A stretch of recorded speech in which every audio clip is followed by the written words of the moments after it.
जय हिंद दोस्तों, वंदे मातरम। अमित शाह ने जो सोचा था वो तो नहीं हो पाया, लेकिन एक गले की हड्डी बन गया। जी हाँ भाइयों, मैं यूजीसी बिल की बात कर रहा हूँ। इसका मैं आपको दो वीडियो दिखाऊंगा। एक में दिखाऊंगा कि अमित शाह का जो रैली था उत्तराखंड में, उसमें उनका हुटिंग बहुत ज्यादा हो रहा था।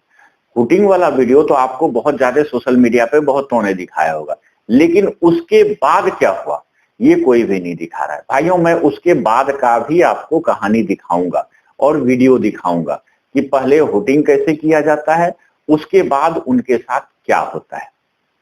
लेकिन भाइयों, बात यहां तक आती है कि इससे पहले मैं आपको बता दूं कि अमित शाह ने सोचा था कि मैं यूजीसी कानून ले आऊंगा और बदनाम जो है हम जो है कर देंगे इनको, लेफ्टिस्ट को।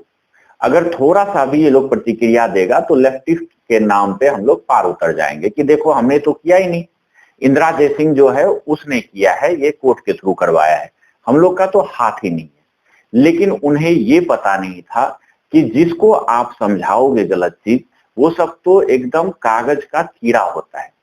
और सवर्ण समाज जो होता है वो एक एक चीज पे हमेशा ध्यान रखता है। यहां तक कि जितना मिनिस्ट्री है सब में सबसे मेन पद पे वही बैठा है, क्योंकि ये नॉर्मल सी बात है, जो पढ़ लिख के जाएगा वही मेन जगह पे बैठेगा। और यहां तक कि ये होता है कि जो मिनिस्ट्री में जो नॉर्मल कास्ट का अगुवाई करता है और जब वो मिनिस्टर बनता है तो वो भी अपना जो पीए होता है या और मंत्रालय में एक आईएएस अफसर को रखता है, वो सवर्ण को ही रखता है। क्यों? इसलिए रखता है क्योंकि उन्हें भी पता है कि ये पढ़ लिख के आया है, इनके पास बहुत ज्यादा दिमाग है, यूज कर सकता है। लेकिन बात यहां पे आ जाता है भाइयों कि अमित शाह जो है पहले सबको समझाने में ये बेरत हो गया कि आखिर इंदिरा जयसिंह जो है इन्होंने ये लाया था यूजीसी। सबको समझ में अब आने लगा है कि अमित शाह और मोदी जी के बिना आदेश के ये बिल नहीं आया था, ना ही इस पे जितने भी कमेटी के मेंबर थे उन्होंने हामी भरी थी। इन दोनों का ही मेन हाथ था। अब पूरे जनता को समझ में आने लगा। फर्स्ट तो ये हो गया। चलिए पहले हुटिंग वाला वीडियो हम देखते हैं, उत्तराखंड वाला। हो गया भैया, देख लिया आपको, बैठ जाइए प्लीज, बैठ जाइए। देखिए भाइयों कैसे इनका नारा गूंज रहा है।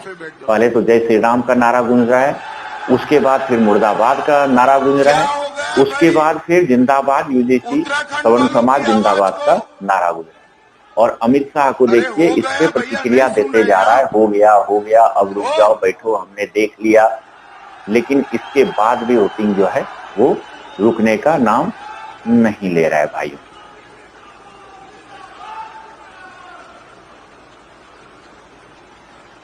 देखे भाइयों, इसमें कितना ज्यादा हुटिंग हुआ अमित शाह के रैली में उत्तराखंड में। जी हाँ, ये जितने भी बोलने वाले थे ये सबके सब सवर्ण समाज थे। उत्तराखंड के अंदर 60% जो है सवर्ण समाज है वहां पे। लेकिन अमित शाह ये भूल गए थे। लेकिन मुझे ये समझ में नहीं आता भाइयों कि इतना ज्यादा काला कारनामा करने के बाद अमित शाह का साहस कैसे हो जाता है जाके इन जनता के बीच में बैठ के भाषण देने का। शर्म नहीं आता क्या नेताओं को? अगर किसी के साथ कुछ होता है, कोई गलत करता है किसी के साथ, तो वो क्या है, हमेशा अगले को देखते ही या अगले से जब मिलता है तो आंखें नीचे कर लेता है। लेकिन इनको इतना बड़ा कांड करने के बाद शर्म बिल्कुल भी नहीं आता है। भाइयों, पहले क्या होता था, बहुत सारे यूट्यूबर थे, राष्ट्रवादी यूट्यूबर, ना ही किसी पार्टी से मिला हुआ। उनको क्या कहा जाता था कि मोदी का अंधभक्त कहा जाता था। जी हाँ, था भी, इसमें कोई दो शक नहीं था या कोई भी इसमें प्रॉब्लम नहीं था, क्योंकि मोदी ऐसा ऐसा काम कर रहा था कि जनता को लग रहा था कि हिंदुओं को एक करने वाला और आने वाले विपत्ति से बचाने वाला कोई नेता बहुत सालों के बाद आया है। विवेकानंद के बाद फिर मोदी जी ही आया है, इसलिए अंधभक्ति भी क्षम्य था उसमें। लेकिन धीरे धीरे धीरे धीरे जो है उनकी परत व परत जो है कली खुलना शुरू हुआ कि ये तो हिंदुओं का ही दुश्मन है। जी हाँ भाइयों, क्योंकि जो अभी जो जामिया मिलिया इस्लामिया कॉलेज है, यूनिवर्सिटी है, वहां पे एक कोचिंग सेंटर इन्होंने खोला है मोदी जी ने, जिसमें कि 600 करोड़ रुपए सालाना ये उनको अनुदान देते हैं। और उनमें ये नियम है कि अल्पसंख्यक समाज को कोचिंग दिया जाए यूपीएससी का और इनकी भागीदारी बढ़ाया जाए, और वही इनको फायदा हुआ। इस बार जो है यूपीएससी के रिजल्ट में 51 से 52 मुस्लिम कैंडिडेट ने विजय प्राप्त किया है, जिसमें कि 38 जो मुस्लिम छात्र हैं वो इसी जामिया मिलिया इस्लामिया के इसी कोचिंग सेंटर से पढ़ के निकले। ये सब मोदी जी कर रहा है और धीरे धीरे राष्ट्रवादी चैनल वालों को ये सब पता चलते जा रहा है, जिसके कारण राष्ट्रवादी चैनल वाला जो है सरकार से तो लड़ाई कर नहीं सकता। क्यों?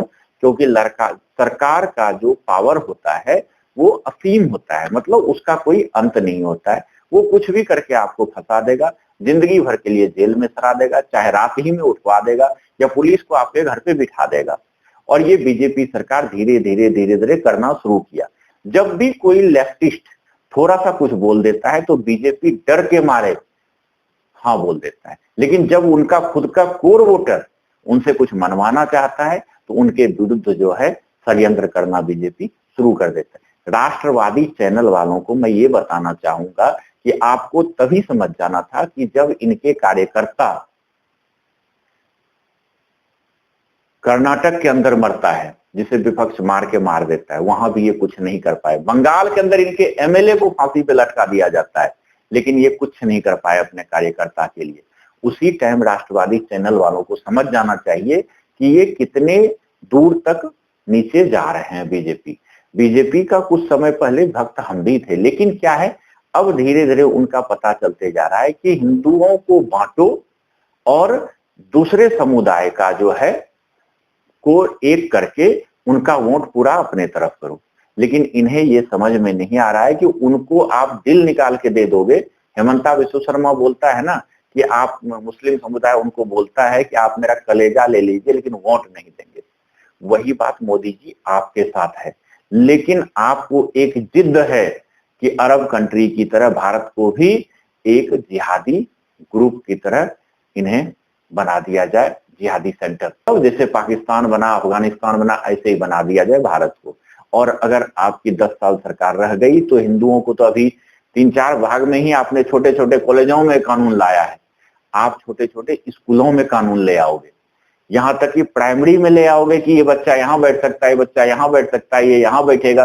ट्रेन तक में आप डब्बा वाइज कर दोगे कि इसमें जो है सवर्ण बैठेगा, इसमें बैठेगा ओबीसी, इसमें बैठेगा एससी, सवर्ण को पैसा लगेगा, एससी एसटी को सिर्फ वहां पे सोफा दिया जाएगा, बिना पैसा का सरकार निर्वाहन करेगा। मतलब जितना कांग्रेस नहीं गिरा था मोदी जी, उतना आप धीरे धीरे गिरते जा रहे हैं।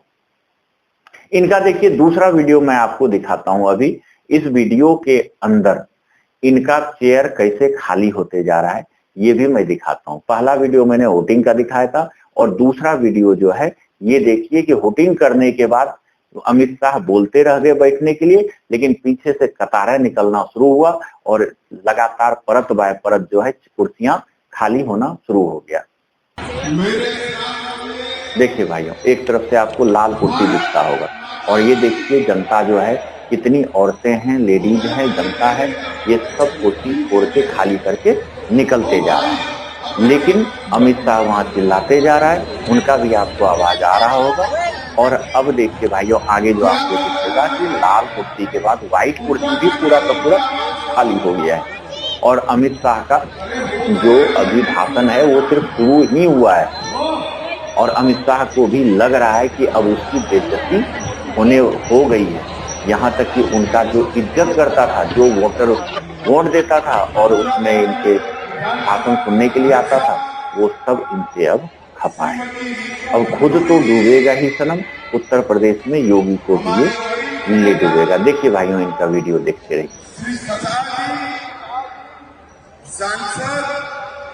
आप सोशल मीडिया के अंदर जाइए, सोशल मीडिया में मोदी जी और अमित शाह या बीजेपी का कोई भी बड़ा लीडर जो सवर्ण हो चाहे नॉर्मल भी मंत्री पद पे हो, वो कोई भी ट्विटर पे पोस्ट करता है, उसके नीचे लगातार उसके विरुद्ध में यूजीसी के समर्थन में कमेंट आना शुरू हो जाता है।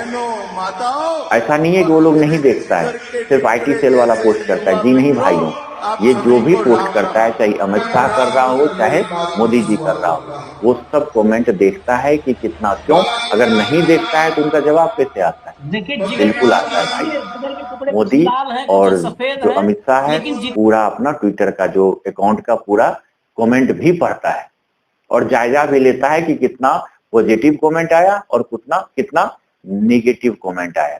ये सब होने के बाद आज के डेट में यूजीसी वाला जो प्रॉब्लम है गले की हड्डी बन गया है मोदी जी का भी और अमित शाह का। अगर उत्तर प्रदेश में हार हो जाता है बीजेपी का तो आप निश्चित 100% मान लीजिए कि बीजेपी जो है 2029 का लोकसभा चुनाव में अपनी सरकार नहीं बना पाएगा, क्योंकि उत्तर प्रदेश से ही गुजर के रास्ता जाता है लोकसभा सीट का।